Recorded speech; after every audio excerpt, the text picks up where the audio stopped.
যখন পৃথিবীতে কেউ থাকে না তখন আসমানে একজন থাকেন। এই দুনিয়ায় এমন অনেক মানুষ আছে যাদের পাশে কেউ নেই, কেউ খোঁজ নেয় না, কেউ বোঝে না, কেউ জিজ্ঞেস করে না তুমি কেমন আছো। তারা ভিড়ের মাঝেও একা, পরিবার আছে, মানুষ আছে, কিন্তু সহায় নেই। এই মানুষগুলোর জন্যই এই সিরিজ। ইসলাম আমাদের একটি গভীর সত্য শেখায়, যাদের কেউ নেই, আল্লাহ তাদের আছেন। আল্লাহ কখনো এমন বান্দাকে ছেড়ে দেন না যাকে দুনিয়া ছেড়ে দিয়েছে, বরং তিনি তাদের জন্য এমনভাবে সহায় হন যা মানুষ কল্পনাও করতে পারে না। এই পর্বে আমরা বুঝব একাকিত্ব আসলে কি, আল্লাহ কেন কাউকে একা করেন, আর সেই একাকিত্বের মাঝেই কিভাবে আল্লাহ সাহায্যের পথ খুলে দেন। ১. একাকিত্ব মানেই পরিত্যক্ত হওয়া নয়।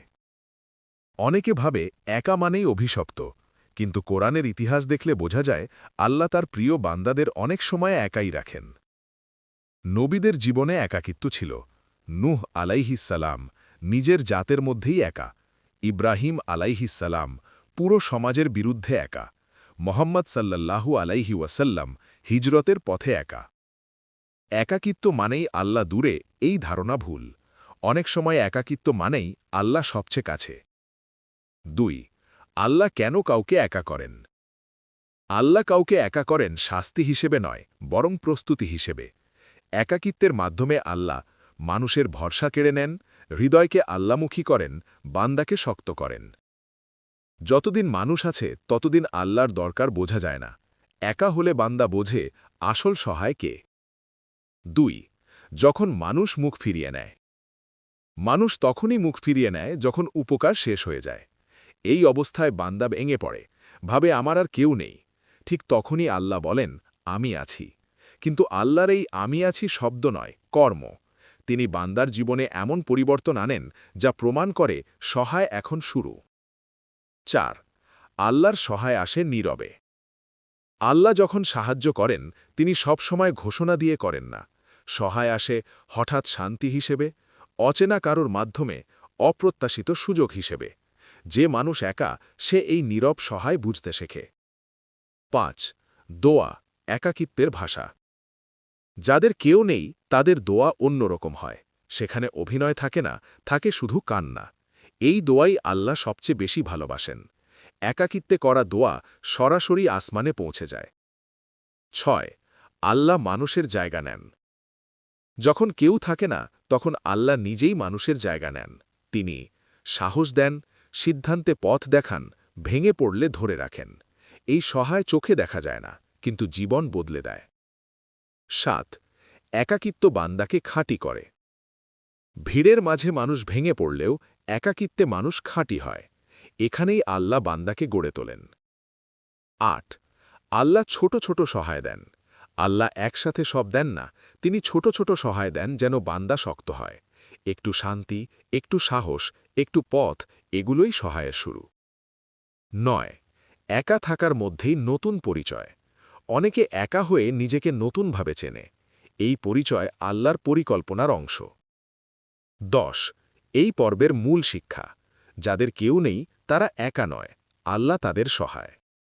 যখন একজন মানুষ বলে আমার কেউ নেই, তখন সে শুধু মানুষ হারানোর কথা বলে না, সে আসলে ভেতর থেকে ভেঙে পড়ার কথা বলে।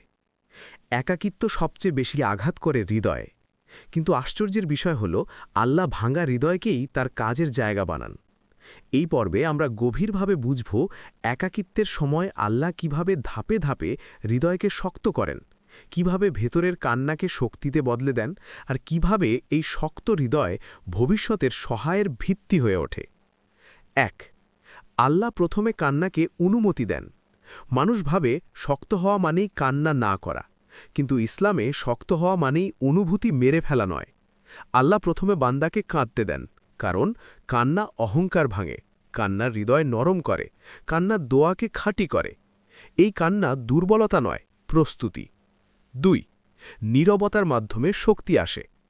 একাকিত্বে মানুষ চুপ হয়ে যায়। এই চুপ থাকা অনেকের কাছে ভয়ঙ্কর, কিন্তু আল্লাহ এই নীরবতাকে ব্যবহার করেন। নীরবতার মধ্যে বান্দা নিজের সাথে কথা বলে, আল্লাহর কথা শুনতে শেখে, ভেতরের কোলাহল থামে। এই নীরবতাই হৃদয়কে স্থির করে। ৩. মানুষের উপর ভরসা ভেঙে আল্লাহর উপর ভরসা গড়া। একাকিত্বের সবচেয়ে বড় শিক্ষা মানুষ ভরসার জায়গা নয়। এই উপলব্ধি খুব কষ্টের, কিন্তু খুব দরকারি। যেদিন বান্দা বোঝে যে আমার ভরসা শুধু আল্লাহ, সেদিন থেকেই হৃদয় শক্ত হতে শুরু করে। 4. ছোট ছোট সান্ত্বনা দিয়ে আল্লাহর হৃদয়ে জোড়া লাগান। আল্লাহ একসাথে সব ব্যথা সরান না, তিনি ছোট ছোট সান্ত্বনা দেন, যেমন হঠাৎ শান্ত ঘুম, অজানা সাহস, কোরআনের একটি আয়াত। এই ছোট সান্ত্বনাগুলোই হৃদয়ের সেলাই। 5. আল্লাহ প্রশ্নের উত্তর দেন অনুভূতিতে। একাকিত্বে মানুষ প্রশ্ন করে, কেন আমি? আল্লাহ অনেক সময় শব্দে উত্তর দেন না, তিনি অনুভূতিতে উত্তর দেন। হঠাৎ করে হৃদয় হালকা লাগা, এটাও উত্তর। 6. দোয়ার সাথে হৃদয়ের সম্পর্ক গভীর হয়। ভিড়ের দোয়া আর একাকিত্বের দোয়া এক না। একাকিত্বে দোয়া হয় ভাঙা, সৎ, সরাসরি। এই দোয়াই হৃদয়কে আল্লাহর সাথে শক্ত করে বেঁধে দেয়। 7. আল্লাহ ভয়ের জায়গায় ভরসা বসান। একাকিত্বে ভবিষ্যৎ ভয় দেখায়, আল্লাহ এই ভয়ের জায়গায় ভরসা বসান, ধীরে ধীরে। আজ নয়, কাল নয়, কিন্তু একদিন বান্দা বুঝে যায় সে আর আগের মতো ভয় পায় না। 8. হৃদয় শক্ত হওয়া মানেই কঠিন হওয়া নয়। আল্লাহ যে শক্তি দেন তা পাথরের মতো নয়। এই শক্তি নম্র, ধৈর্যশীল, সচেতন। এই হৃদয় আঘাত পেলে ভাঙে না, শেখে। 9. আল্লাহ বান্দাকে একা থেকেই সিদ্ধান্ত নিতে শেখান। আগে বান্দা অন্যদের মতামতের উপর নির্ভর করত, এখন আল্লাহ তাকে অন্তরের ইশারা বুঝতে শেখান। এই ক্ষমতাই বড় শক্তি। 10. কষ্টের স্মৃতি শক্তির উৎস হয়। আল্লাহ কষ্ট মুছে ফেলেন না, তিনি কষ্টকে শক্তিতে রূপান্তর করেন। যে একাকিত্ব একদিন ভেঙে দিয়েছিল, সেটাই একদিন সাহস হয়ে দাঁড়ায়। 11. হৃদয়ে আল্লাহর উপস্থিতি স্পষ্ট হয়। একাকিত্বে বান্দা আল্লাহকে শুধু বিশ্বাস করে না, অনুভব করে। এই অনুভব হৃদয়ের সবচেয়ে বড় শক্তি। 12. আল্লাহ ধৈর্যকে স্বাভাবিক করে দেন। আগে ধৈর্য ধরতে কষ্ট হতো, এখন ধৈর্য আসে স্বাভাবিকভাবে। এই পরিবর্তন নিঃশব্দ কিন্তু গভীর। 13. হৃদয় শক্ত হলে একাকিত্ব ভয়ঙ্কর থাকে না। এই পর্যায়ে বান্দা একা থাকতে ভয় পায় না, কারণ সে জানে একা মানেই আল্লাহর সাথে। 14. ভবিষ্যতের সহায়ের ভিত্তি তৈরি হয়। এই শক্ত হৃদয়ই ভবিষ্যতে মানুষের জন্য আশ্রয় হয়। যাকে আল্লাহ শক্ত করেন, সে অন্যকে শক্তি দিতে পারে। এই পর্বের মূল শিক্ষা: একাকিত্বে আল্লাহর হৃদয় ভাঙেন না, গড়েন। আগের পর্বে আমরা দেখেছি একাকিত্বে আল্লাহ কিভাবে হৃদয়কে শক্ত করেন। এবার প্রশ্ন আসে, এই শক্ত হৃদয়ের পর কি হয়? ইসলামের বাস্তবতা হল, আল্লাহ শুধু অনুভূতিগত শান্তি দেন না, তিনি বাস্তব জীবনে সাহায্যের দরজাও খুলে দেন। তবে সেই সাহায্য আসে আল্লাহর নিয়মে, আল্লাহর সময়ে, আল্লাহর পদ্ধতিতে। এই পর্বে আমরা বুঝব, যাদের কেউ নেই তাদের জন্য আল্লাহ কিভাবে অদৃশ্য জায়গা থেকে দৃশ্যমান সাহায্য পাঠান। 1. আল্লাহ সাহায্যের জন্য মানুষ তৈরি করেন। অনেকে ভাবে সাহায্য মানেই অলৌকিক ঘটনা, কিন্তু আল্লাহর সাহায্য অনেক সময় মানুষের মাধ্যমেই আসে। যখন বান্দার কেউ থাকে না, তখন আল্লাহ অচেনা মানুষকে কাছে আনেন, ভুল সময় সঠিক মানুষকে পাঠান, এমন কাউকে সাহায্যের হাত বানান যাকে বান্দা কখনো কল্পনাও করেনি। এই মানুষগুলো আল্লাহর পরিকল্পনার অংশ। 2. হঠাৎ সুযোগ, যা আগে চোখে পড়েনি। আল্লাহ সাহায্যের দরজা খোলেন এমন সুযোগ দিয়ে, যা আগে বান্দা দেখতেই পায়নি। হৃদয় শক্ত না হলে এই সুযোগ ধরা যায় না। এই সুযোগ হতে পারে ছোট একটা কাজ, নতুন কোনো দক্ষতা, অপ্রত্যাশিত দায়িত্ব। এই ছোট দরজাই বড় পরিবর্তনের শুরু। 3. আল্লাহ সঠিক সময়ে রিজিক পৌঁছে দেন। যাদের কেউ নেই তাদের রিজিক অনেক সময় অসম্ভব মনে হয়, কিন্তু আল্লাহ এমন সময় রিজিক দেন যখন বান্দা ভেঙে পড়ার ঠিক আগ মুহূর্তে থাকে। এই দেরি আসলে পরীক্ষা নয়, প্রস্তুতি। 4. আল্লাহ সাহায্য ধাপে ধাপে দেন। তিনি একসাথে সব সমস্যার সমাধান দেন না, তিনি ধাপে ধাপে দেন যেন বান্দা শক্ত হয়, নির্ভরশীল না হয়। প্রথমে সাহস, তারপর পথ, তারপর সমাধান। এই ধারাবাহিকতাই আল্লাহর হিকমা। 5. আল্লাহ বান্দাকে নিজেই দরজা খোলার ক্ষমতা দেন। সব সাহায্য বাইরে থেকে আসে না, অনেক সময় আল্লাহ এমন শক্তি দেন যাতে বান্দা নিজেই নিজের জন্য দরজা খুলতে পারে। এই শক্তি হল সঠিক সিদ্ধান্ত, আত্মসম্মান, চেষ্টা করার সাহস। এই সাহায্য সবচেয়ে স্থায়ী। 6. দোয়ার বাস্তব রূপ। একাকিত্বে করা দোয়া একসময় বাস্তব রূপ নেয়। হয়তো বান্দা যেভাবে চেয়েছিল সেভাবে না, কিন্তু যেভাবে দরকার ছিল সেভাবেই। এই উপলব্ধি ঈমানকে দৃঢ় করে। ৭ আল্লাহ দরজা খুলে দেন সম্পর্কের মাধ্যমে। যাদের কেউ নেই তাদের জন্য আল্লাহ অল্প কিন্তু সত্য সম্পর্ক দেন। এই সম্পর্কগুলো স্বার্থহীন, নিরাপদ, আল্লামুখী। এই মানুষগুলো জীবনের বোঝা হালকা করে। ৮ কষ্টের অভিজ্ঞতা সাহায্যের ভাষা বানায়। যে মানুষ নিজে কষ্টে ছিল সে অন্যের কষ্ট বোঝে। আল্লাহ এই অভিজ্ঞতাকে সাহায্যের মাধ্যম বানান। একদিন সেই বান্দাই অন্যের জন্য দরজা হয়ে দাঁড়ায়।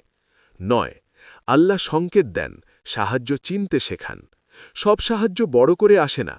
আল্লাহ হৃদয়কে এমনভাবে গড়েন যাতে বান্দা ছোট সাহায্যও চিনতে পারে। এই চিনতে পারাই বড় নেয়ামত। ১০ বিপদের মাঝেই সাহায্য দৃশ্যমান হয়।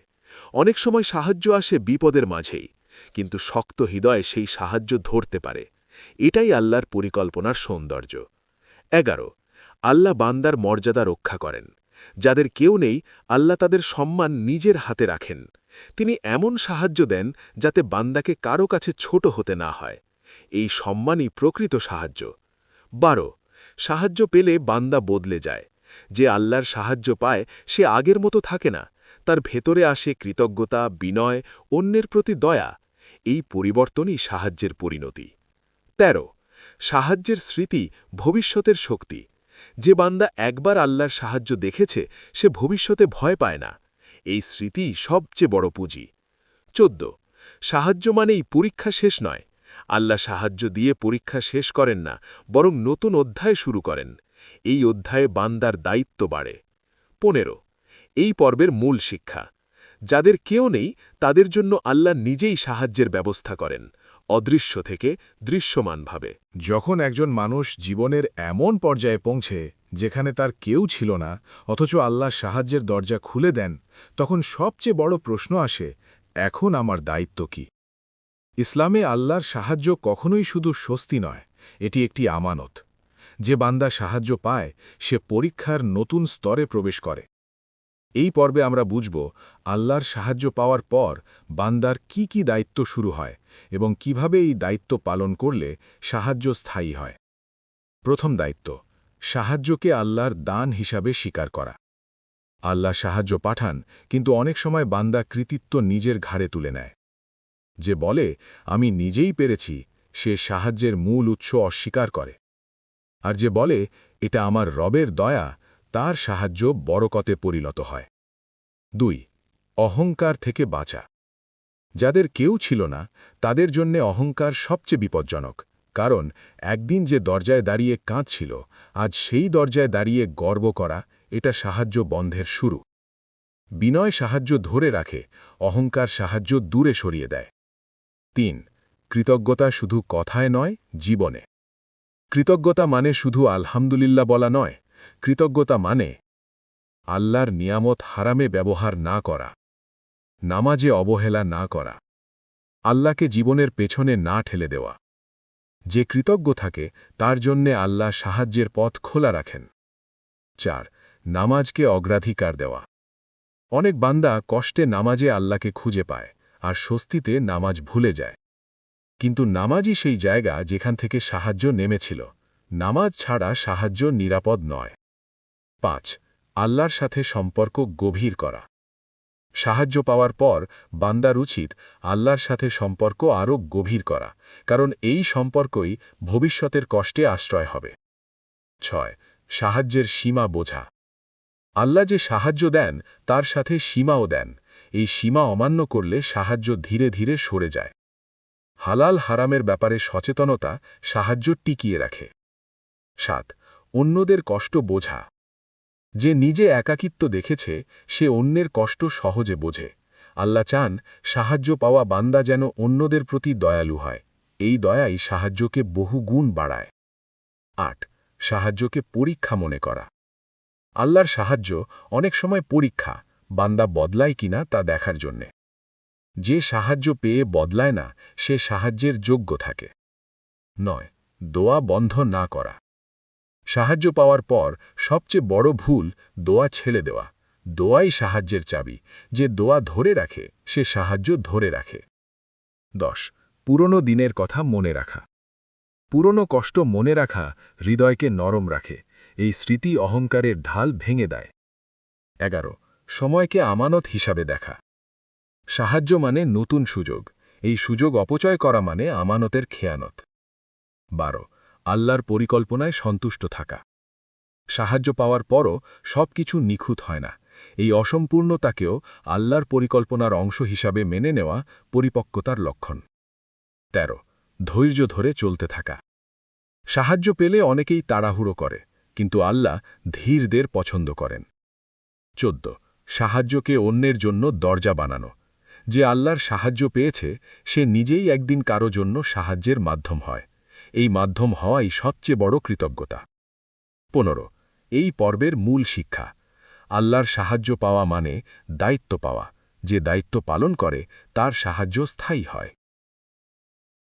এই দুনিয়ায় সবচেয়ে গভীর পরিবর্তন তখনই ঘটে যখন একজন মানুষ, যার পাশে একসময় কেউ ছিল না, একদিন অন্যদের জন্য ভরসার জায়গা হয়ে দাঁড়ায়। এটা কোনো কাকতলীয় ঘটনা নয়, এটা আল্লাহর পরিকল্পনার শেষ অধ্যায়। আল্লাহ কাউকে একা রাখেন না শুধু কষ্ট দেওয়ার জন্য, তিনি একা রাখেন গড়ে তোলার জন্য, আর যাকে তিনি নিজ হাতে গড়েন তাকেই একদিন মানুষের জন্য আশ্রয় বানান। এই পর্বে আমরা বুঝব কিভাবে আল্লাহ একসময় পরিত্যক্ত মানুষকেই সমাজের জন্য রহমত বানিয়ে দেন। 1 একাকিত্বের অভিজ্ঞতাই সবচেয়ে বড় যোগ্যতা।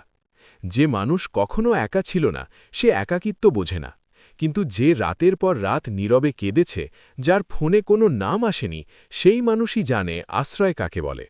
আল্লাহ এই অভিজ্ঞতাকেই যোগ্যতা বানান। 2 আল্লাহ কষ্টকে করুণা বানান। যাদের কেউ ছিল না তাদের হৃদয় আল্লাহ ভেঙে নরম করেন, এই নরম হৃদয়ই পরে করুণার উৎস হয়।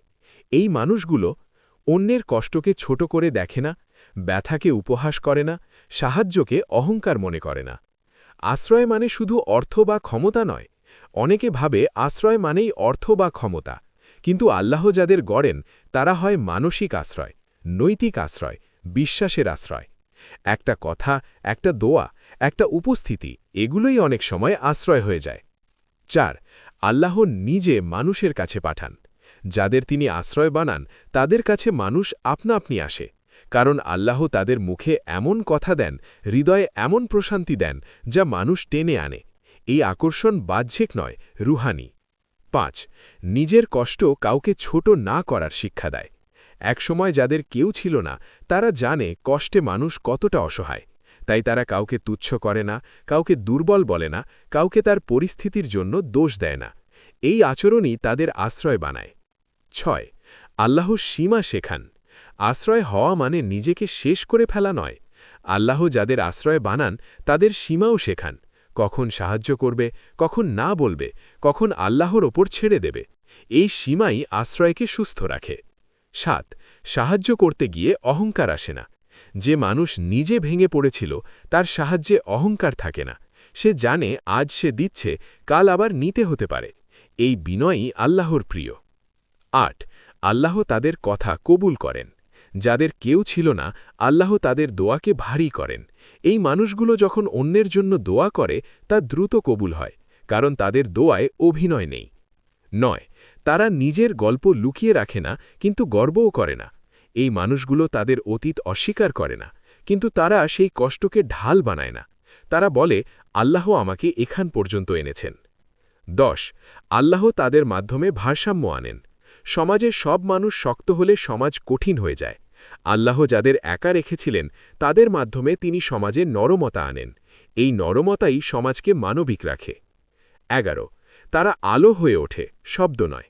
এই আশ্রয়গুলো চিৎকার করে না, প্রচার করে না, তারা নীরবে আলো দেয়, আর এই নীরব আলোই সবচেয়ে দূর পর্যন্ত যায়। 12 আল্লাহ আবারও পরীক্ষা করেন। আশ্রয় হওয়ার পরও পরীক্ষা আসে, মানুষ কৃতজ্ঞ থাকে কিনা, মানুষ সুযোগ নেয় কিনা। এই পরীক্ষায় যারা আল্লাহর জন্য কাজ করে তারা টিকে যায়।